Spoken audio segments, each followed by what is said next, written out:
സ്നേഹിതരെ, കോടതി അവധിയാണ്, ഇലക്ഷൻ കാലം. ഇങ്ങനെ പ്രത്യേകിച്ച് വലിയ തിരക്കിട്ട പണികളൊന്നും ഇല്ലാത്തതുകൊണ്ട്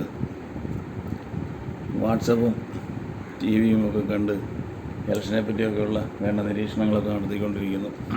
നിരീക്ഷണം എന്ന് വെച്ച് കഴിഞ്ഞാൽ എല്ലാവർക്കും ഓരോ രാഷ്ട്രീയ ചിന്താഗതിയും മറ്റു കാര്യങ്ങളും എല്ലാം ഉണ്ട്. എനിക്കും ശക്തമായ രാഷ്ട്രീയ ചിന്താഗതി ഉണ്ടായിരുന്ന ആളാണ്, ഇപ്പോഴും ഉണ്ട്. എങ്കിൽ തന്നെ അത് കൂടുതലായിട്ട് എക്സ്പ്രസ് ചെയ്യാറില്ല. അത് എക്സ്പ്രസ് ചെയ്യാൻ വേണ്ടി ചെയ്യുന്നൊരു വീഡിയോ അല്ല ഇത്. ഞാനിപ്പോൾ പൊളിറ്റിക്സിൽ കാര്യമായ ആക്റ്റീവായിട്ട് ഒരു പാർട്ടിയിലും ഇല്ല, രംഗത്തില്ല. എന്തെങ്കിലും ആട്ടെ, ഏതായാലും ഇതിപ്പോൾ ആരെ സഹായിക്കാനോ അല്ലെങ്കിൽ ഉപദ്രവിക്കാനോ ചെയ്യുന്നതല്ല. അറിയാതെ ഒരു വാട്സപ്പ് ഒരു വീഡിയോ കണ്ടു കഴിഞ്ഞപ്പോൾ ഉണ്ടായ പ്രയോജനം കൊണ്ട് ചെയ്തു പോകുന്നതാണ്. അത് നമ്മുടെ ഈ അഡ്വക്കേറ്റ് ജോണി ജോർജ് മോഡറേറ്ററായിട്ട് പത്തനംതിട്ട വെച്ച് നടന്നൊരു ചടങ്ങാണെന്നാണ് എനിക്ക് തോന്നുന്നത്. ഞാൻ ഇന്നിപ്പോൾ കണ്ടതേ ഉള്ളൂ. പത്തനംതിട്ട ആയിരിക്കണം. അതിനകത്ത് പത്തനംതിട്ട മുൻ എം പി ആൻറ്റോ ആൻ്റണി ഉണ്ട്, പിന്നെ വാഴൂർ സോമനെ കണ്ടു, പിന്നെ BJPയുടെ ആൾ BCR ഉണ്ടായിരുന്നു, പിന്നെ ഒരു ഫാദറിനെ കണ്ടു, പിന്നെ ജോണി ജോർജ് മോഡറേറ്ററായിട്ടിരിക്കുന്ന സ്റ്റേജിൽ വേറെ കുറച്ച് ആൾക്കാരുണ്ട്, എല്ലാവരും ഉണ്ട്. അപ്പോൾ പ്രധാനപ്പെട്ട ചർച്ച എനിക്ക് തോന്നുന്നത് ജോണി ജോർജ് വന്നാണ്. ജോണി ജോർജ് നേരത്തെ കിഫായുടെ ആളായിരുന്നു. നന്നായിട്ട് ആ വിഷയത്തെ സംബന്ധിച്ച്, കൃഷിക്കാരുടെ വിഷയത്തെ സംബന്ധിച്ച് പഠിക്കുകയും അവതരിപ്പിക്കുകയും ചെയ്യുന്ന ആളാണ്. അതുകൊണ്ട് പ്രധാനമായിട്ട് അതിനകത്തുണ്ടായ ചോദ്യം വൈൽഡ് ലൈഫ് പ്രൊട്ടക്ഷൻ ആക്ടിനെ സംബന്ധിച്ചും മറ്റു കാര്യങ്ങളായിരുന്നു. ആദ്യത്തെ ചോദ്യം എനിക്ക് തോന്നുന്നു PC ജോർജിനുമായിട്ട് ചോദിക്കുന്നതാണ് ഞാൻ കണ്ടത്. PC ജോർജിനോട് ഈ വൈൽഡ് ലൈഫ് പ്രൊട്ടക്ഷൻ ആക്ടിൽ വേണ്ട ഭേദഗതി വരുത്താൻ വേണ്ടിയിട്ട് എന്ത് നടപടിയാണ് NDA സർക്കാർ സ്വീകരിച്ചിരിക്കുന്നത്, അതേപ്പറ്റി പറയാൻ കഴിയുമ്പോഴത്തേന് PC ജോർജ് വാചാലനാകാൻ വേണ്ടി തുടങ്ങി, സബ്ജക്റ്റ് മാറി പറയാൻ തുടങ്ങി. ഉടനെ മോഡറേറ്റർ പറഞ്ഞു, അതല്ല ചോദിച്ചാൽ സബ്ജക്റ്റ് ബേസ് ആയതുകൊണ്ട് അത് വെച്ചുകൊണ്ട് പറയണം, ഞാനൊരു മോഡറേറ്ററാണ്, അതുകൊണ്ട് അത് വെച്ചുകൊണ്ട് പറയണം. PC ജോർജ് സമ്മതിച്ചില്ല. അപ്പോൾ അസ്വസ്ഥത കാണിച്ചു. അപ്പോഴും അന്നേരം അദ്ദേഹം അത് പറഞ്ഞു. ഏതായാലും PC ജോർജ് ഒരു ബോയ്ക്കോട്ട് ചെയ്യുന്ന രീതിയിൽ പുള്ളി ഇറങ്ങിപ്പോയി. വാഴൂർ സോമനും കളയതാണ്ട പോസ്റ്റർ അടുത്ത് എത്തി. അതുകൊണ്ട് മോഡറേറ്റർ വളരെ ശക്തമാണെന്ന് മനസ്സിലായി. വാഴൂർ സോമനും പ്രത്യേകിച്ച് ഒന്നും പറയാതെ പോകുന്നതായിട്ട് കണ്ടതായിട്ടുണ്ട് എൻ്റെ ഓർമ്മയിരിക്കുന്നത്. പോയി. പിന്നെ ആൻ്റണിയോട് ചോദിച്ചു കഴിയുമ്പോൾ ആൻ്റണി ഈ പറഞ്ഞ പോലെ അസ്വസ്ഥനായി, പറയാൻ സമ്മതിക്കാത്തതായി. ചോദിക്കുന്ന ചോദ്യത്തിനല്ല, ചക്കെന്ന് ചോദിച്ചാൽ കൊക്കെന്ന് പറയും. അതെല്ലാ രാഷ്ട്രീയക്കാരുടെയും ഒരു സ്വഭാവമാണ്. ചോദിക്കുന്ന ചോദ്യത്തിന് ഒരു ഉത്തരം കിട്ടണമെന്നുണ്ടെങ്കിൽ വളഞ്ഞ് തിരിഞ്ഞ് വരണം.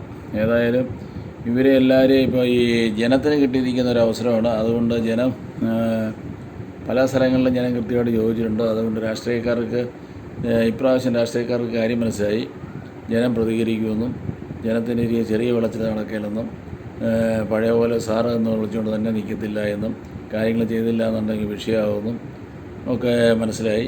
ഏതായാലും ഈ രാഷ്ട്രീയക്കാർ മൊത്തത്തിൽ അസ്വസ്ഥരാണ്. അസ്വസ്ഥരെന്ന് വെച്ച് കഴിഞ്ഞാൽ അവരുടെ ഒരു മേധാവിത്വം എന്ന് പറഞ്ഞു കഴിഞ്ഞാൽ അവർ പറയുന്നത് കഴിഞ്ഞ് വേറൊന്നുമില്ല. അവരാണ് എല്ലാത്തിനും അധീനർ. അവർ പറയുന്നത് കേട്ട് എല്ലാവരും ജീവിച്ചോളണം എന്ന് പറഞ്ഞുകൊണ്ടുള്ളൊരു കമാൻഡിങ് നേച്ചറാണ്. അതിവിടെയുള്ള സാധാരണ ജനത്തിന് മുഴുവൻ അറിയാം. അത് കഴിഞ്ഞാൽ ഞാൻ ഇന്നയാളെന്നല്ല പറയുന്നത്, നമ്മുടെ മുഖ്യമന്ത്രിയാണേലും മന്ത്രിമാരാണേലും എല്ലാവരെയും ഞാൻ അടച്ചു പറയുകയല്ല, പല രാഷ്ട്രീയക്കാരാണേലും. എന്നാൽ എല്ലാ രാഷ്ട്രീയക്കാരും ഞാൻ പറയുന്നില്ല, പല ആൾക്കാരും ടെയും പിന്നെ ഈ എളിമ കാണിക്കുന്ന രാഷ്ട്രീയക്കാരുടെയും ഉള്ളിൻ്റെ ഉള്ളിൽ മനുഷ്യനെ അടിച്ചിരുത്താനും ജനം എന്ന് പറഞ്ഞു കഴിഞ്ഞാൽ വെറും പട്ടിയാണെന്നുള്ളൊരു തോന്നലും എല്ലാ ഉള്ളിലുള്ളിലുണ്ട്.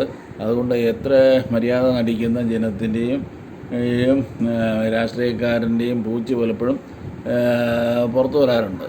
എന്ന് പറഞ്ഞു കഴിഞ്ഞാൽ ജനത്തെ പറ്റിച്ച് എങ്ങനെയും വോട്ട് കിട്ടിയ ഒരു അധികാര സ്ഥാനത്തെത്തി കഴിഞ്ഞാൽ പിന്നെ ഒന്നും തിരിഞ്ഞു നോക്കാനില്ല എന്നുള്ളതാണ് അവരുടെ സ്ഥിതി. എന്ന് പറഞ്ഞാൽ ഒരു വന്യമൃഗാക്രമണവും മറ്റു കാര്യം ഉണ്ടായി കഴിയുമ്പോഴത്തേന് ഈ വൈൽഡ് ലൈഫ് പ്രൊട്ടക്ഷൻ ആക്ട് അനുസരിച്ചുകൊണ്ട് ഈ വന്യമൃഗങ്ങളെ നിയന്ത്രിക്കുന്നതിനും അതിനെ വേട്ടയാടുന്നതിനും അല്ല കൂടുതലായിട്ട് ഉണ്ടായിക്കഴിഞ്ഞാൽ അതിനെ നിയന്ത്രിക്കുന്ന എന്ത് നടപടിയാണ് സ്വീകരിച്ചത്, പാർലമെൻറ്റിൽ അതിന് നിയമം ഉണ്ടാക്കുന്നുണ്ടോ, അതേപ്പറ്റി ചോദ്യങ്ങളെല്ലാം ചോദിച്ചിട്ടുണ്ടോ എന്ന് ചോദിച്ചു. ഇവരാരും ഒന്നും ചോദിച്ചിട്ടില്ല, പ്രവർത്തിച്ചിട്ടുമില്ല. ചെയ്യാവുന്ന ഒരുപടി കാര്യങ്ങളുണ്ട്. അപ്പോൾ അങ്ങനെ ചെയ്യാവുന്ന കാര്യങ്ങൾ ചെയ്യാതെ വന്നു കഴിയുമ്പോഴത്തേന് ഇവരോട് രാഷ്ട്രീയക്കാരോടും മറ്റാൾക്കാരോടും ചോദിച്ചു കഴിഞ്ഞാൽ അവർ അസ്വസ്ഥത കാണിക്കും. അതുപോലെ തന്നെ റബ്ബറിനെ പറ്റി ചോദിച്ചു കഴിഞ്ഞാൽ അസ്വസ്ഥത കാണിക്കും. ഈയിടെ റബ്ബറിന് ഏതാണ്ട് 238 രൂപ ഇൻ്റർനാഷണൽ മാർക്കറ്റായി. അപ്പോൾ അന്നേരം നമ്മുടെ ഇവിടെ ഏതാണ്ട് 180 കണ്ട വില വന്നു കഴിഞ്ഞപ്പോഴത്തേനും കൃഷിക്കാർ കരുതി 200 ആകുന്നു. ഇപ്പോൾ ഇതാ വീണ്ടും ഇലക്ഷൻ കഴിയുന്ന അവസരം കഴിഞ്ഞ് കഴിയുമ്പോഴത്തേനും അത് പഴയ 150 താഴോട്ട് തന്നെ പോരും. ഇപ്പം 180 179 ആയി നിൽക്കുന്നു. ഇതേപ്പറ്റി ആരും പ്രതികരിക്കാനോ ചോദിക്കാനോ ഇല്ല. ഈയിടെ ഇലക്ഷൻ വന്നു കഴിഞ്ഞപ്പോഴത്തേനും കുറച്ച് നമ്മുടെ പവർ മേഖലയിലുള്ള പല എംപിമാരോടും പല ആൾക്കാരും ചോദിച്ചു. അതുകൊണ്ട് ഇലക്ഷൻ അടുത്ത ദിവസം വരികയാണ്. അന്ന് കഴിയുമ്പോഴത്തേനും ആൾക്കാർ ഇതെല്ലാം കണ്ടും കേട്ടും മനസ്സിലാക്കി വോട്ട് ചെയ്യണം. അങ്ങനെ വോട്ട് ചെയ്യണമെന്ന് പറഞ്ഞു കഴിഞ്ഞാൽ ഇങ്ങനെ ആൾക്കാർക്ക് എല്ലാവർക്കും വോട്ട് ചെയ്യുന്നതിനെ സംബന്ധിച്ചുകൊണ്ട് പലർക്കും അവിടെ രാഷ്ട്രീയത്തിന് അതീതമായിട്ട് ചിന്തിക്കുന്ന ഒരു 15-20% ആൾക്കാരുണ്ട്. നല്ല സ്ഥാനാർത്ഥികളാണ് വോട്ട് ചെയ്യാന്നുണ്ട്. പക്ഷേ അവർ നോക്കിക്കഴിയുമ്പോഴത്തേന് പല മണ്ഡലങ്ങളിലും സ്ഥാനാർത്ഥികൾ അങ്ങനെ ഇല്ലാതെ വരുന്നു. അപ്പോൾ ഈയിടെ കഴിഞ്ഞ ദിവസം എന്നോട് ഒരു സുഹൃത്ത് പറഞ്ഞ് ഞങ്ങളുടെ മണ്ഡലത്തിൽ മത്സരിക്കുന്നത് അത് ഒരു നാറിയുണ്ട്, പരനാറിയുണ്ട്, പിന്നെ പരനാറിയുണ്ട്. അപ്പോൾ ആർക്കാണ് വോട്ട് ചെയ്യേണ്ടത് എന്നുള്ളതിനെ സംബന്ധിച്ച് ഭയങ്കര സംശയമാണ് എന്ന് പറഞ്ഞു. അപ്പോൾ അങ്ങനെ വരെ കരുതുന്ന ആൾക്കാരുണ്ട്. അതുകൊണ്ട് നോട്ട് ഇപ്രാവശ്യം വോട്ട് കൂടുതൽ കൊണ്ടുപോകുന്നു തോന്നുന്നു. ഏതായാലും എല്ലാവരുടെയും വോട്ടവകാശം കളയാതെ കൃത്യമായിട്ട് വിനിയോഗിക്കുക. അപ്പോൾ മൊത്തം ആൾക്കാർക്ക് വോട്ടേഴ്സിനെ സംബന്ധിച്ചിടത്തോളം മൊത്തം വിശ്വാസക്കേടായി. ED ആയി, CBI ആയി, അതുപോലെ ഇലക്ട്രൽ ബോണ്ടായി, ഇൻകം ടാക്സ് ആയി, അതുപോലെ ജാതിയായി, വർഗീയതയായി എന്ന് പറഞ്ഞാൽ ഈ രാഷ്ട്രീയ ആൾക്കാർ ഒരു ഇലക്ഷൻ പ്രചരണം വന്നു കഴിയുമ്പോൾ പ്രധാനമായിട്ട് പറയുന്നത് ജാതിയാണ്. അല്ലാതെ രാജ്യത്തെ തൊഴിലില്ലായ്മയെ പറ്റിയോ യുവജനങ്ങൾക്ക് എന്തുകൊണ്ട് തൊഴിലില്ലെന്നോ അല്ലെങ്കിൽ സർക്കാരിൻ്റെ ഭാഗത്ത് ഇപ്പോൾ ഇന്ത്യയിൽ തന്നെയാണ്ട് 10-15 ലക്ഷം തൊഴിൽ മിച്ചം നികത്താനായിട്ട് കിടപ്പുണ്ട്. 10-20 ലക്ഷം രൂപ തൊഴിലുണ്ട്. അതുപോലെ കേരളത്തിലുണ്ട്. എന്നാൽ ആ തൊഴിൽ നികത്തി ഉള്ള ആൾക്കാർക്ക് വിദ്യാസമ്പന്നർക്ക് ജോലി കൊടുക്കുക എന്നുള്ള നിലപാടിലോട്ട് രാഷ്ട്രീയക്കാർ പോകുന്നില്ല. ചെറിയ ആൾക്കാരെ വെച്ച് ബാങ്കുകാർ പണിയിപ്പിക്കുന്നത് 10 പേര് പണിയെടുക്കേണ്ടടുത്ത് ഒരാളെ കൊണ്ട്, അതാണ് ബാങ്കുകാരുടെ പരിപാടി, ഒരാളെ കൊണ്ട് പണിയെടുപ്പിക്കുക. അതാണ് റെയിൽവേയിലും മറ്റു കാര്യങ്ങളും മറ്റെല്ലാ ഇടത്തും കണ്ട്. എന്നാൽ 10 പേർക്ക് രാജ്യത്തുള്ള 10 പേർക്ക് പണി കൊടുക്കുക, അല്ലെ 10 ജോലി ഉണ്ടാക്കുക എന്നുള്ളൊരു കാര്യത്തെപ്പറ്റി ചിന്തിക്കുന്നില്ല. അപ്പോൾ മുഴുവൻ അധോലോകമാണ് എന്നുള്ളൊരു തോന്നൽ സാധാരണ ജനത്തിലും അതുപോലെ സാധാരണ ജനത്തിൻ്റെ ഇടയ്ക്ക് മൊത്തമായിട്ടുണ്ടായിട്ടുണ്ട്. രാഷ്ട്രീയക്കാരെ പറ്റി പൊതുവായിട്ട് ഉള്ള ഒരു റെപ്യൂട്ടേഷൻ കുറഞ്ഞുപോയി. എന്നാൽ ജനാധിപത്യത്തിൽ രാഷ്ട്രീയക്കാരെ പറ്റി അംഗീകാരം കിട്ടേണ്ടതാണ്. നമ്മുടെ ജനാധിപത്യമാണ്. ആ ജനാധിപത്യത്തിൻ്റെ മഹിമ കളഞ്ഞു കുളിക്കുന്നത് രാഷ്ട്രീയക്കാരാണ്. ആ ജാതിയും വർഗീയതയും അതുപോലെ തന്നെ അധികാര ദുർവിനിയോഗവും സ്വേച്ഛാധിപത്യവും എല്ലാം കാണിച്ച് മുടിച്ചുകൊണ്ടിരിക്കുന്നു. അതുകൊണ്ട് ഇക്കുറി അത് ജനം നന്നായിട്ട് പ്രതികരിക്കാതെ ഇരുന്നിട്ട് കാര്യമില്ല.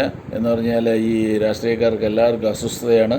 അതേ രീതിയിലുള്ള അസ്വസ്ഥത കൊള്ളത്തില്ല. ജനത്തിൻ്റെ വോട്ട് അവർക്ക് കൊള്ളാം. എന്നാൽ ജനം ചോദിക്കുന്ന ഒരു ചോദ്യത്തിന് ഉത്തരം പറയുന്നതിനുള്ള ബുദ്ധിമുട്ട് അവർ കാണിക്കുന്നു. അതുകൊണ്ട് ഞാൻ പ്രത്യേകിച്ച് പൊളിറ്റിക്കലായിട്ട് പറഞ്ഞതല്ല. ഞാൻ ആ വീഡിയോ കണ്ടു കഴിഞ്ഞപ്പോഴത്തേന് ഞാൻ ആ കാര്യത്തിൽ ഞാൻ നമ്മുടെ മോഡറേറ്ററായ പുള്ളി അഡ്വക്കേറ്റ് ആയതുകൊണ്ടല്ല ജോണി ജോർജിനെ അഭിനന്ദിക്കുകയാണ്. എന്ന് പറഞ്ഞു കഴിഞ്ഞാൽ ഒരു പ്രസ്ഥാനത്ത് ചെന്ന് കഴിഞ്ഞാൽ രാഷ്ട്രീയക്കാരാണെങ്കിൽ അവർ പറയുന്നത് കേൾക്കണം. ഇപ്പോൾ ചാനൽ ചർച്ചയിൽ പോയി കഴിഞ്ഞാൽ രാഷ്ട്രീയക്കാരിരുന്ന് കഴിഞ്ഞാൽ അവർ പറയുന്നത് കേൾക്കണം. മോഡറേറ്ററെ വിരട്ടുക എന്ന് പറയും. ആ പരിപാടി ജോണി ജോർജിൻ്റെ നടന്നില്ല. ഞാൻ പുള്ളി ഒരു സബ്ജക്റ്റ് ഇട്ടു. ആ സബ്ജക്റ്റിൽ പറയുന്ന കാര്യങ്ങൾ ചെയ്യണമെന്ന് പറഞ്ഞു. അതുകൊണ്ട് അത് രാഷ്ട്രീയക്കാരനെ സംബന്ധിച്ചിടത്തോളം അവൻ്റെ മുകളിലൊരാൾ മുകളിൽ കയറി പറഞ്ഞതല്ല, പുള്ളി ആ സബ്ജക്റ്റ് വെച്ചുകൊണ്ട് ജോണി ജോർജ് പറഞ്ഞതാണ്.